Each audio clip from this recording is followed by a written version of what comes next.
프리테니스에 대한 내용은 이 정도로 하고, 다음 온라인 수업 시간에는 기능적인 거, 우리가 배우지 않은 그런 스트로크 방법, 스트로크 기능 부분을 조금 더 온라인 수업 때 다루도록 하겠습니다. 그리고 온라인 수업이 약 한 6차시, 5차시 이렇게 예상이 되는데, 이 시간을 모두 다 프리테니스 이론으로 하게 되면 프리테니스가 양이 얼마 안 되기 때문에 쌤이 다른 내용을 추가해서 하려고 해요. 그게 바로 근육에 대해서 여러분들이 꼭 알면 좋은 그런 내용들만 다루려고 하고, 이거를 수행평가 그 서술형 시험에 반영을 할지 안 할지는 조금 고민을 해보겠습니다. 내더라도 쌤이 쉽게 낼 거고 중요한 내용만 낼 거기 때문에 한번 들어봐 주세요. 저기 보면 이렇게 근육의 사진 그림이 이렇게 있습니다.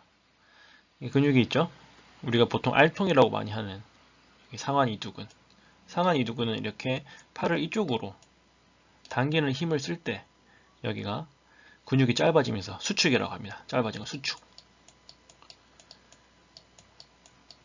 수축하면서 이렇게 가운데로 모이게 됩니다. 두꺼워지죠.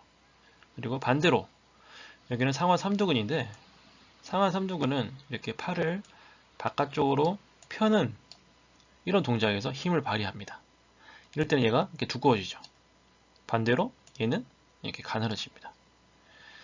이렇게 우리의 인간의 어떤 이런 움직임들은 근육이 짧아지면서 얘를 당깁니다. 그래서 결과적으로 이런 움직임이 발생하는 거죠. 얘도 짧아집니다. 짧아지면서 이 부분을 당깁니다. 이 부분을 당기기 때문에 팔이 이렇게 펴지는 그런 결과가 나오는 겁니다. 그럼 우리를 움직이게 하는 이런 근육들은 보통 이런 근육을 골격근이라고 해요. 골격근. 이렇게 뼈와 뼈 사이에 있는 근육이라 해서 우리 몸을 신체를 움직이게 하는 근육은 대부분 골격근이라고 합니다. 이 골격근은 특징이 있어요. 근육의 특성을 배우는 건데 어떤 특성이 있는지 한번 봅시다. 첫 번째, 길이를 증가시킬 수 있는 능력. 근육이 플라스틱이나 이런 뼈처럼 그냥 딱딱하게 가만히 있는 그런 조직이 아니라 늘어날 수 있다는 거죠. 이렇게 짧아졌다가 이렇게 늘어날 수 있다는 거죠. 사실 여기서 조금 더 늘어날 수도 있어요. 더 많이 심하게 늘어나면 근육이 파열되거나 손상이 오겠지만 어느 지점까지는 늘어날 수 있어요. 늘어나는데 이 한계를 넘어서면 손상이 오는 그런 구간이 생기게 되겠죠. 고무줄처럼 많이 늘어나지 않지만 어느 정도는 늘어날 수 있다는 그런 특징. 이게 첫 번째 특징입니다. 두 번째, 탄성. 근육이 신장은 곧 늘어난다는 말이에요. 신장의 반대는 수축이고요. 신장된 후 정상 길이로 돌아오는 능력을 말합니다. 우리 고무줄 당기면 늘어났다가 다시 원래대로 돌아가죠. 그거를 우리가 탄성이라 하잖아요. 고무줄만큼의 탄성은 아니지만 어느 정도의 탄성이 존재한다는 겁니다. 이렇게 늘어났다가 본래 길이로 돌아가려 한다. 그래서 탄성이 있습니다. 그 다음에 감응성. 이 감응성은 뭐냐면 이건 신경과 관련된 이야기인데, 이 근육을 움직이게 하는 건 바로 여기에 꽂혀 있는 신경입니다. 이 신경이 전선처럼 이렇게 꽂혀 있어요. 그래서 여기서 자극을 주면, 전기 자극을 찌릿 주면 얘가 거기에 반응을 해서 이렇게 짧아진다는 겁니다. 감응성. 전기 화학적 신경 반응하고 역학적 반응. 역학적 반응은 이건 반사, 좀 어려운데, 반사 동작, 우리가 앞정에 손을 대거나 나도 무의식적으로 몸이 움직이는 그런 가능성이 있습니다. 그리고 가장 중요한 장력 발휘 능력. 장력, 힘을 말해요. 힘인데, 근육은 어떨 때 힘을 쓸까요? 바로 짧아질 때. 근육이 짧아지는 쪽이 일을 하고 있는 거예요. 늘어나는 애는 사실 가만히 있는 거예요. 얘가 상한 이두근이 여기를 당기기 때문에 얘가 짧아지기 때문에 얘는 그냥 가만히 있으면 이렇게 늘어나게 되는 거예요. 반대로 얘가 짧아질 때는 얘는 그냥 늘어나게 되는 겁니다. 이렇게 짧아지기 때문에 우리 신체에 움직임이 발생하게 되는 겁니다. 우리 몸의 모든 움직임은 근육이 짧아지는 그런 이런 반응 때문에 생겨나는 겁니다. 선생님이 지금 말을 하는 것도 손으로 마우스를 움직이는 것도 다 이런 근육이 짧아지기 때문에 움직임이 발생하는 겁니다. 자, 그렇게 근육의 네 가지의 활동 특성 한번 다시 보세요. 늘어나고 그 다음에 늘어난 만큼 탄성을 가지고 있어서 원래대로 돌아가려 하고 신경 자극에 반응을 하는 그런 감응성을 가지고 있고 그 다음에 짧아지면서 힘을 발생하는 겁니다. 움직임을 발생하죠. 짧아지면서 팔이 이쪽으로 오게끔 힘을 발생하고 다음 펴지게끔 힘을 발생합니다. 가장 중요한 거죠. 다음 근육이 그러면 어떻게 짧아질까? 자, 우리가 아까 본 그 사진은 이 사진을 봤어요. 이거를 확대를 합니다. 근육 다발 근육 하나를 이렇게 해서 여기를 요 부분을 이렇게 확대를 시키면 이렇게 옵니다. 이 확대를 시키고 또 확대를 시키면 여기까지 오게 됩니다. 계속 이것들 이 근육 세포를 이렇게 확대를 해서 보면 뭐가 나타나냐? 바로 액틴과 마이오신이라는 필라멘트. 이걸 필라멘트라고도 하고 세사라고 부릅니다. 세사라는 게 뭐냐면 가느다란 실 같은 그런 걸 말하는 거죠. 그래서 마이오신 하나에 액틴 필라멘트가 보자 6개인가? 마이오신이 가운 굵은 게 이렇게 하나 있으면 액틴 필라멘트가 이런 식으로 둘러싸고 있습니다. 그러면 얘들이 어떻게 근육을 짧아지게 하냐? 이걸 더 확대시킨 이걸 보면 되는데 바로 B 얘가 마이오신 필라멘트입니다. 마이오신 세사라고도 하는데 마이오신 그 다음에 이 A가 액틴이에요. 액틴. 이 굵은 마이오신 주위를 6개의 액틴이 이런 식으로 쌓고 있어요. 우리 몸에 이제 신경 자극이 오게 되면 여기 있는 얘들 지금 쌤이 지금 빨간색으로 칠해볼게요. 요 끝에 여기에서 얘들이 액틴을 잡고 얘가 이렇게 구부러지면서 얘를 당기게 됩니다. 당겨서 결과적으로 이 마이오신이 액틴 사이로 이렇게 이동을 하게 돼요. 이렇게 당기기 때문에 마치 이게 팔이 여기 잡아서 당기는 것처럼 이 움직임이 일어나면 여기저기서 다 일어나겠죠. 그림을 한번 보면 지금 여기 이렇게 이런 모양으로 이렇게 된 부분이 있죠. 바로 이 부분이 여기입니다.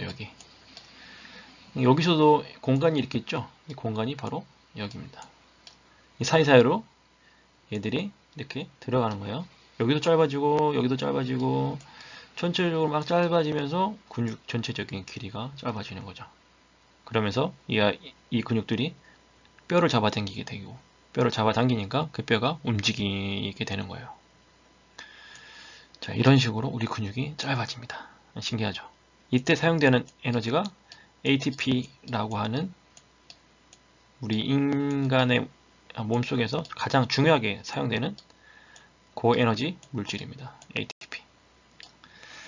아데노신 3인산염이라고 합니다. 여기까지 알 수는 없는데 나중에 고등학교에 가서 체육을 배우게 되면 이 내용은 아마 꼭 배우게 될 거예요. 자, 끝으로 운동 단위입니다. 운동 단위는 여기 한번 읽어봅시다. 하나의 운동 뉴런과 운동 신경을 말해요. 하나의 운동 신경과 그것에 위에 지배되는 모든 근육 섬유로 구성된 그룹. 이게 무슨 말이냐면 이게 지금 모터 유닛, 운동 단위인데 이게 운동 신경이에요. 운동 신경 하나가 지배하고 있는 근육은 이렇게 다릅니다. 지금 얘 같은 경우에는 여기랑 이렇게 큰 걸로 봤을 때 두 개를 지배하죠. 여기 자극이 가면 이 두 개의 근육이 수축을 하게 됩니다. 이 두 개의 근육만. 근데 지금 유닛 두 번째 운동 단위 보면 얘는 여기에도 있고 여기에도 있고 여기도 있죠. 세 개. 얘는 두 개. 이렇게 지배를 하고 있어요. 이 한 개에 뭐 100개가 될지 뭐 200개가 될지는 잘 모르겠지만 이걸 바로 운동 단위라고 한다는 거예요. 운동 단위. 하나의 운동 신경과 그것에 의해 지배되는 근육 섬유로 구성된 그룹. 그렇죠? 이거를 운동 단위라고 합니다. 자, 단일 운동 단위. 한 개의 운동 단위에는 근육이 수행하는 운동의 종류에 따라 적게는 100개에서 2000개까지의 섬유를 포함하고 있다. 그러니까 운동의 단위에 따라서 지배하고 있는 근육의 그 수가 이렇게 차이가 많이 난다는 거예요. 자, 여기 보면 눈이나 손가락 같이 정밀하게 조절되는 움직임은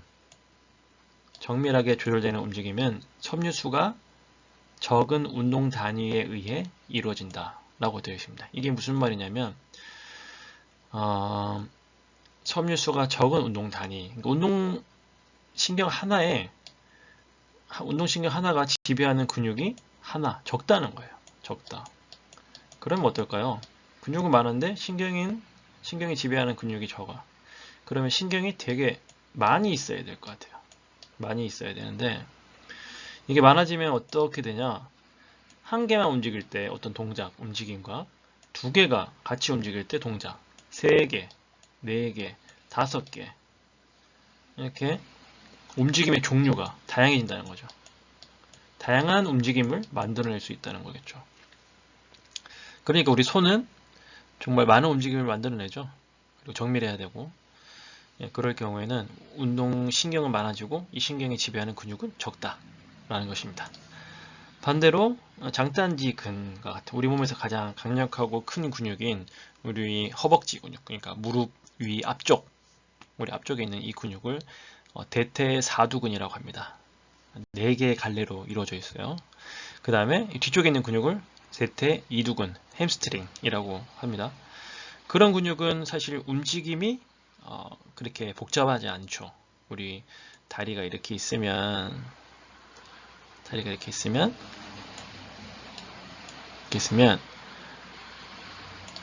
여기 있는 앞쪽에 있는 근육이 대퇴사두근, 뒤에 있는 게 햄스트링, 대퇴이두근, 이두사두.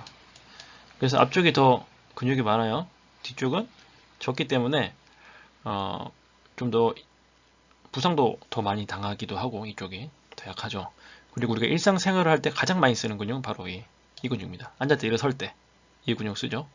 사실 이 근육은 달릴 때 많이 쓰고 일상생활에서는 그렇게 많이 쓰이진 않습니다. 물론 쓰이긴 쓰이는데 큰 힘을 많이 발휘해야 되는 것은 바로 이 대퇴사두근이 되겠죠. 자, 이 사두근, 이두근의 역할은 이 다리가 굽혀지거나 펴지는 그런 작용을 할 때 사용이 됩니다. 바로 이렇게 펴지거나. 네.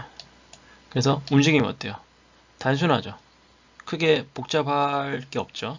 그렇기 때문에 얘들은 하나의 운동신경이 아주 많은 수의 근육 섬유를 지배하게 됩니다. 바로 이것을 운동 단위라고 하는 것입니다. 우리 남학생들이 아무튼 힘이 세지거나 좀 근육을 키우기 위해서 우리가 헬스장을 다니죠. 헬스장을 다니면 금세 힘이 세집니다. 사실이에요. 힘이 세져요, 금방. 누구나 힘이 세질 수 있어요. 그런데 근육의 크기는 별로 변화가 없을 수 있어요. 근육은 그대로인데 힘이 세져요. 왜 그럴까? 왜 그러냐면 바로 이 신경의 변화가 근세포의 변화보다 더 빨리 오기 때문입니다. 이 신경은 어떻게 변화가 될까요? 바로 이렇게 많은 근육이 여기 있습니다. 이게 가슴 근육이라고 가정해 볼게요. 그 중에 있는데 어떻게 보면 여기 보면 아무 운동 단위 그룹에 속하지 못한 이런 근육들이 존재하죠. 실제로 여러분들 몸에도 존재하고 있습니다. 그래서 이 친구들은 평소에 거의 움직임이 없어요. 왜? 얘를 자극하는 운동신경이 없기 때문에. 그런데 우리가 운동을 계속합니다. 운동을 계속하면 어떻게 되냐면 마치 신경이 나무가 자라듯이 하나가 나와서 이 근육을 간섭하기 시작합니다. 지배하기 시작합니다. 이렇게 나와서 여기 박힙니다. 더 많은 근육을 지배하고 우리가 만약에 아령을 들거나 어떤 동작을 할 때 더 많은 근육을 동원하게 됩니다. 그러니까 더 큰 힘이 발생하게 되겠죠. 운동 초기에 힘이 커지는 것은 바로 이런 이유 때문입니다. 자, 이런 내용을 알면 여러분한테 도움이 많이 되겠죠. 그래서 이런 내용을 넣었고 다음에도 프리테니스 외에 이렇게 여러분들이 알면 좋을 만한 이런 우리 몸에 관한 지식을 또 전달하도록 하겠습니다. 자, 우리 1차 시 수업은 여기서 마무리를 하겠습니다. 다음에 또 만나요.